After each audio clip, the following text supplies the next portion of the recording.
আসসালামু আলাইকুম, সবাই কেমন আছেন? আজকে আপনাদের সাথে একটা মিনি ব্লগ শেয়ার করব। আজকে আমাদের একটা দাওয়াত ছিল, তাই আমি সিনানের দাদু সিনান রেডি হয়ে বিয়ের বাড়ির দিকে যাচ্ছিলাম।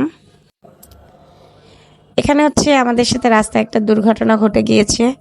সিনান আর সিনানের দাদু অ্যাক্সিডেন্টই বলা যায়, তারা রিক্সা থেকে পড়ে গিয়েছিল।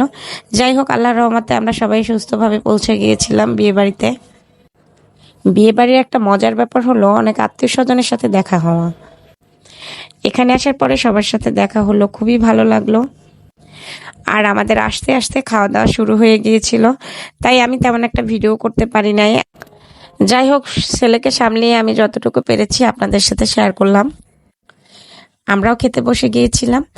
আর একটা মজার ব্যাপার হলো, বাউফলে আমি যতগুলো বিয়ে খেয়েছি, রান্না যে এত মজার হয়। খাওয়া দাওয়া শেষ করে আমরা বউ দেখতে চলে আসলাম। এদিকে বউ রেডি, কনের সাজে বউকে কিন্তু খুবই মিষ্টি লাগছে। সবাই ছবি তুলছে, আমিও একটু ছবি তুললাম, কারণ আমাদেরকে বাসায় ফিরতে হবে। বাসায় আমি মেয়েকে রেখে এসেছি।